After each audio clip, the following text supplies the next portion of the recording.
की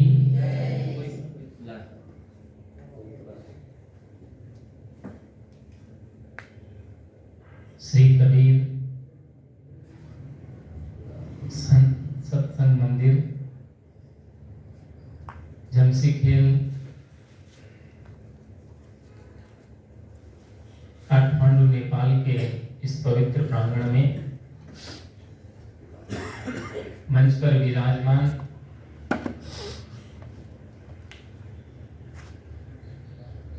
मानव समाज के पथ प्रदर्शक वंदनीय संत समाज, साध्वी समाज, सत्संग प्रेमी सज्जनों, श्रद्धा मूर्ति देवियों और प्यारे बच्चों,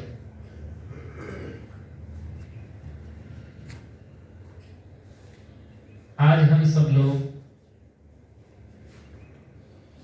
परम श्रद्धेय संत श्री तत्पर साहेब जी के शरीर के जन्म दिवस के उपलक्ष्य में इस सत्संग समारोह का आयोजन रखा गया है, जिसमें अभी हम लोग विभिन्न संतों के द्वारा बहुत सुंदर विचार और ढेर सारी ज्ञान की बातें श्रवण कर रहे थे।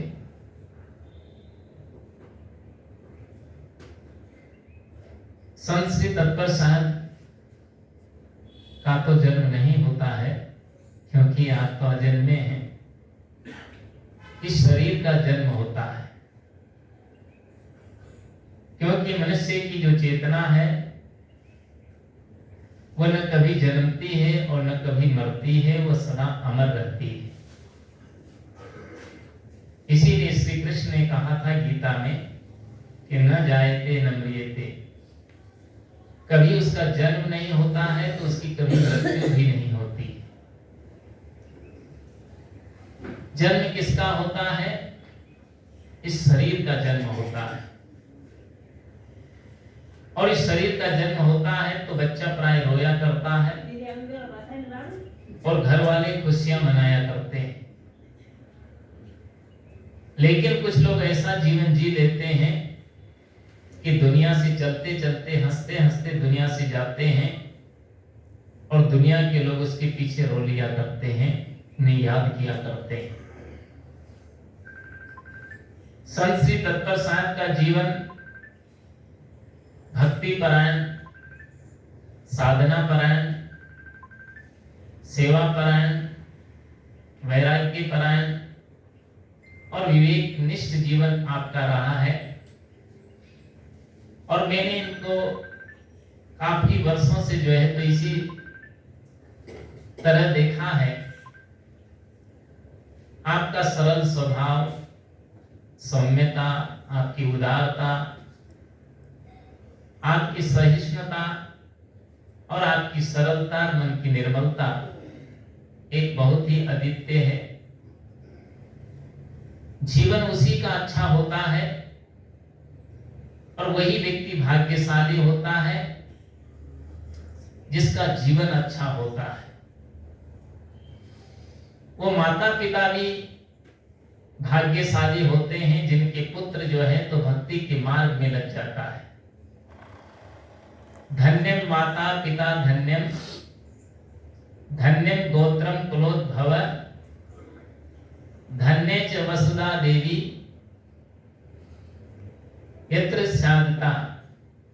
धन्यम माता पिता धन्यम, कहते हैं जिसका पुत्र भक्ति से ओतप्रोत अपना जीवन बना लेता है वो धन्य हुआ करता है। वैसे तो सद्गुरु विशाल साहब की भाषा में कहते हैं कि जन्म अनंत सबे कुछ कीनो, नहीं गुरु भक्ति मिले हो, भाग्य उदय जो आज मिले सो दिन दिन अधिक रुचि हो। जन्म तो प्राय सभी का हुआ करता है,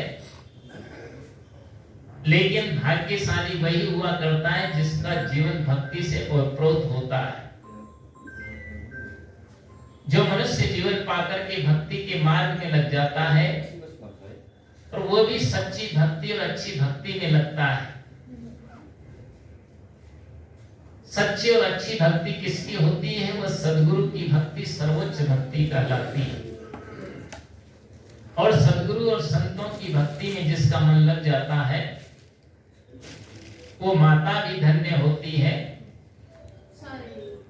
उसका पिता भी धन्य होता है, उसका कुल भी धन्य होता है, उसका समाज भी धन्य होता है, और वो वसुधा व धरती भी धन्य होती है जिसका सुपुत्र जो है गुरु का भक्त हो जाया करता है। जीवन में हर व्यक्ति को ये बात याद रखनी चाहिए कि हमारा जीवन भी भक्ति से ओतप्रोत बने, इष्ट के प्रति हमारे अंदर में प्रेम और श्रद्धा जगे, विश्वास और सेवा की भावना पैदा हो, और तन मन वचन धन से हम समर्पित होकर के और सदगुरु की भक्ति उपासना करें। जो भक्ति करता है उसका मन निर्मल होता है। लोग जप करते हैं, तप करते हैं, पूजा करते हैं, पाठ करते हैं, माला घुमाते हैं, हवन यज्ञ करते हैं, अनेक प्रकार का कर्मकांड करते हैं। जो शांति व्यक्ति को उसमें नहीं मिल पाती है वो एक सदगुरु की भक्ति करने से व्यक्ति को प्राप्त हो जाती है। लेकिन भक्ति भी वही व्यक्ति कर सकता है जो उसके मन में निष्काम भाव है। कामी, क्रोधी, लालची इनसे न भक्ति होए, और भक्ति करे कोई सूरमा, जाति वर्ण कुल खोए। भक्ति वही व्यक्ति कर सकता है जो कामनाओं से रहित जीवन रखता है, जिसके मन में कोई प्रकार की कामना नहीं है, किसी प्रकार की चाहना नहीं है, किसी प्रकार की इच्छाएं नहीं है। जो अपनी इच्छाओं को मिटा करके भक्ति करता है वही साधक, वही साधिका, वही मनुष्य जो है तो मुक्ति को भी प्राप्त करने में सफल हो जाया करता है। जिस व्यक्ति के जीवन में अनेक प्रकार की कामनाएं हैं वो कामनाएं उसको जो है तो परेशान करती, और उस कामना की अगर पूर्ति नहीं होती है तो उसकी भक्ति अस्थायी नहीं होती है, क्षणिक होती है। कुछ दिन के बाद वह छोड़ करके चल दिया करता है। एक बार मैं लखनऊ में था, वहां पर जो है तो सवेरे एक इंजीनियर के यहाँ जहाँ रुका था वहां से घूमने के लिए निकला, और जब घूमने के लिए निकला तो रास्ते में किसी की दुकान पड़ती थी, और उस दुकान के सामने होकर जब हम निकल रहे थे तो दुकान का मालिक जो है तो हमारे पास आकर के प्रणाम करता है, हाथ जोड़कर कहता है कि स्वामी जी हमारी दुकान में आप चरण रख देते तो बहुत अच्छा होता। मैंने कहा भाई क्यों रख दे? उसने कहा आप अगर हमारी दुकान में चरण रख दे तो हो सकता है कि हमारी दुकान अच्छी चल जाए। मैंने कहा भाई जो है अभी तो हम घूमने के लिए निकले हैं, फिर समय से देखेंगे। उसने कहा नहीं नहीं अभी आप हमारी दुकान में पधारते तो बहुत अच्छा होता। बहुत आग्रह था, संतों ने कहा तो उसमें चले गए। मैंने पूछा कि आपकी दुकान कैसी चलती है? तो कहता है कि दुकान अच्छी नहीं चलती। कितने वर्ष हो गया? तो उन्होंने कहा कि 10 वर्ष से मैंने दुकान लगाई लेकिन अभी दुकान ठीक चल नहीं पा रही। तो मैंने कहा इसके लिए आपने क्या उपाय किया? उसने कहा उपाय और कुछ नहीं किया, मैंने हनुमान जी की मूर्ति इसमें स्थापित की थी और 10 वर्ष से लगातार मैं उनकी पूजा करता था, उनकी आराधना करता था, उनकी उपासना करता था, उनको लड्डू चढ़ाता था और उनकी आरती किया करता था। लेकिन फिर भी जो है तो 10 वर्ष पूजा करने के बाद भी जब मेरी दुकान नहीं चली तो एक दिन मेरे को आया गुस्सा और हनुमान जी के पैर पकड़ करके मैंने उनको पछाड़ दिया।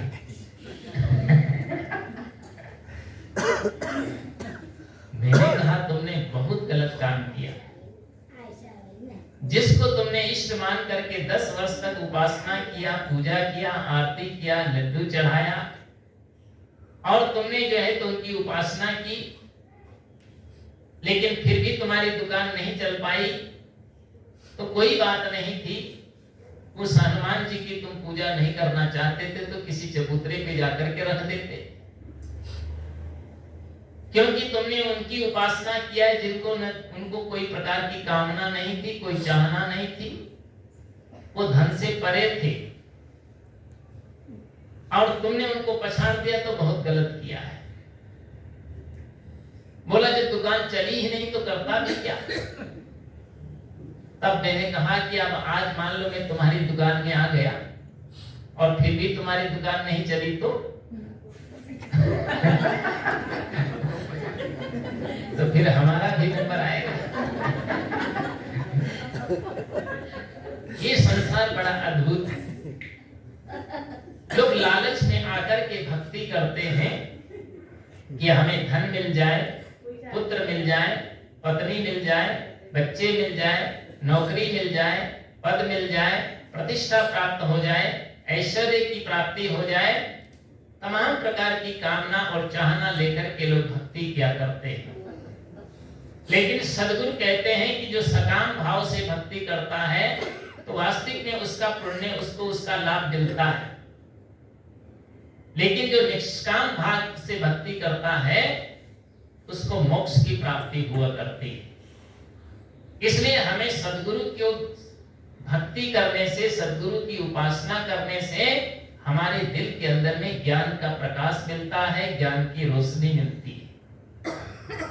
आज आदमी दुखी इसीलिए है कि वो ज्ञान के अभाव में जी रहा है। रोशनी कोर्ट और किलों में है, रोशनी फैक्ट्री और मिलों में है, रोशनी खूब महफिलों में है, पर अंधेरा दिलों में है।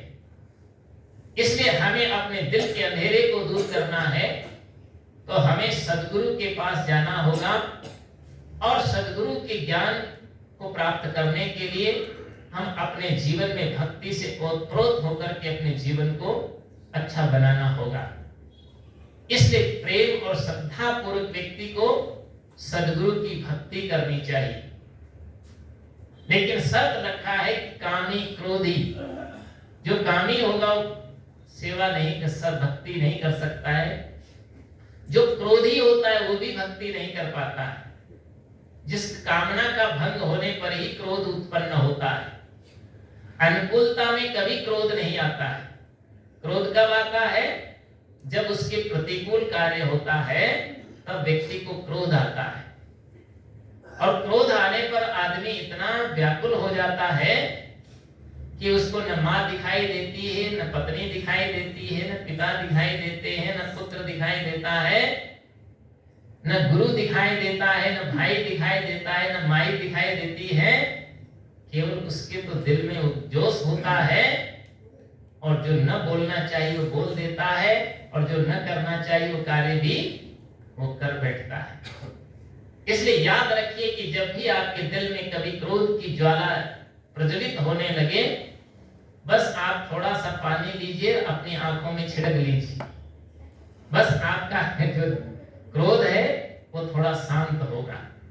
या थोड़ा सा एक आधा गिलास ठंडा ठंडा जल पी लीजिए तो आपके दिल में जरा शीतलता आ जाएगी। तो क्रोध की आग में नहीं जलना चाहिए।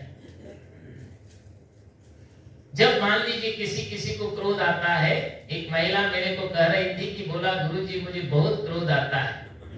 वो लेक्चरर थी, उसने कहा मुझे कितना क्रोध आता है कि मैं सहन नहीं कर पाती, कोई उपाय बताइए। तो मैंने उसको कहा कि कभी कभी तुम्हारी आंख में अगर तुम्हारी अंगुली चली जाए और आंख में चोट लग जाए तो क्या तुम अंगुली काट के फेंक देती हो? तो उसने कहा कि आंख तो मेरी है, अंगुली भी मेरी है। मैंने कहा कभी कभी दांतों के नीचे आपकी जिह्वा दब करके अगर कट जाए तो क्या आप दांत तोड़ के फेंक देती हो? तो बोला दांत भी मेरे हैं और जिह्वा भी मेरी, इसलिए मैं तोड़ नहीं सकती। क्यों? क्योंकि वह अपना समझती। दांत भी हमारे हैं, जिह्वा भी हमारे हैं, आंख भी हमारी है और अंगुली भी हमारी है, तो इसी प्रकार से हर व्यक्ति को ये ध्यान रखना चाहिए कि सब तेरे तू सबन का काको जान रिसाए, सब तुम्हारे हैं और तुम सबके हो। ये भाव जब व्यक्ति के दिल में आ जाए तो फिर वो किसी पर क्रोध नहीं कर पाएगा। इसलिए हमें क्रोध से भी ऊपर उठना है, तो उसके लिए हमारे पास में क्षमा का शस्त्र रखना पड़ेगा। हमें किसी की गलतियों को माफ करने की आदत बनानी होगी और जीवन में सहने की ताकत और शक्ति पैदा करनी पड़ेगी। जो व्यक्ति सहनशील होता है वो कभी दुखी नहीं होता। जो असहनशील होता है वो हर क्षण दुखी रहता है। इसलिए सद्गुरु विशाल देव ने बहुत प्यारा सा सूत्र दिया कि असहन कठिन स्वभाव तजी, गहे नम्रता चाल, कबहुन काहुई देत दुख, बोलत बचन संभाल। जीवन में ये बात याद रखिए कि जो असहन करने का जो स्वभाव है उसका परित्याग कर दीजिए। आप जीवन में सहन करने की ताकत पैदा करिए। याद रखिए कि सहना तो पड़ेगा। अगर आप अपने गुरु की नहीं सह पाते हैं, आप अपने माता पिता की नहीं सह पाते हैं, आप अपने भाई और अपने परिवार की नहीं सह पाते हैं, आप अपने पत्नी और बच्चे की नहीं सह पाते हैं, तो आपको दूसरों की सहना पड़ेगा, फिर पड़ोसियों की सहना पड़ेगा। जब सहना ही पड़ेगा तो फिर दूसरों की सहने का नंबर ही क्यों आए। हम पहले अपने घर में ही सहने की ताकत पैदा करें। इसलिए सद्गुरु कहते हैं अपना स्वभाव जो नहीं सहने का स्वभाव है उसको हटाने का काम करिए। असहन कठिन स्वभाव तजी, गहे नम्रता चाल। और आपकी चाल कैसी होनी चाहिए? विनम्र होनी चाहिए। चाल भी आपकी सरल हो, स्वभाव भी आपका कोमल हो और वाणी भी आपकी मधुर हो, जीवन भी आपका बिल्कुल सादा और सात्विक हो। उसमें भी बहुत दिखावा नहीं होना चाहिए। आजकल लोग दिखावा ज्यादा करते। जिंदगी में याद रखिए जितना सादगी से आपका जीवन होगा उतना ही आपके जीवन में शांति मय जीवन में सुख प्राप्त होगा और आप शांति से जी पाएंगे। इसलिए याद रखिए कि सात्विकता अपने जीवन में अपनाइए। देखिए हमारे तत्पर साथ कितने सात्विक तरीके से रहते और इनका जीवन कितना सादा है, कितना सजग भी है।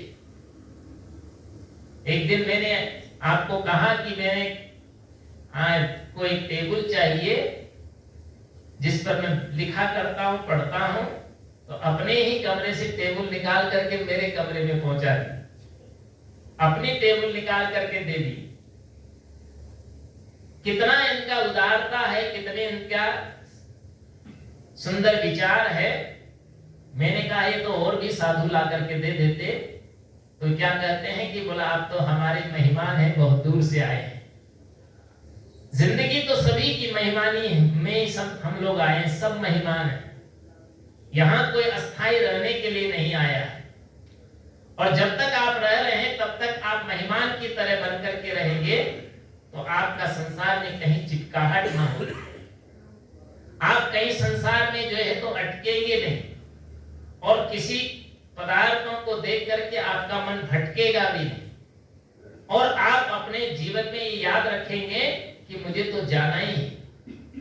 जाको जाना उत धरा, सो क्यों जोड़े नीत, जैसे परघर पावना रहे उठाए चित।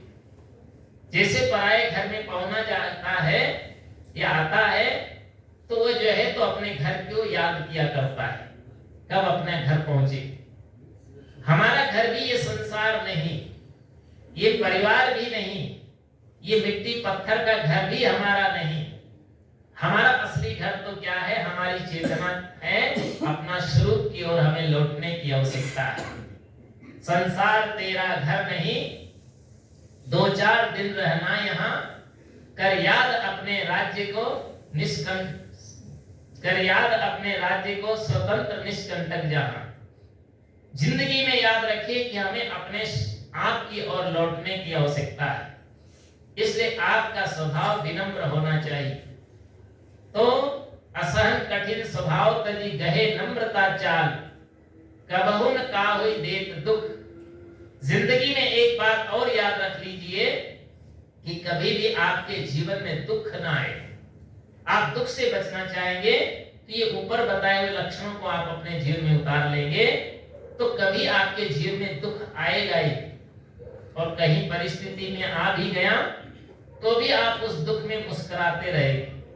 जिंदगी में दुख आना कोई बड़ी बात नहीं होती, लेकिन दुख को सुख में बदल लेना ये सबसे बड़ी बात होती।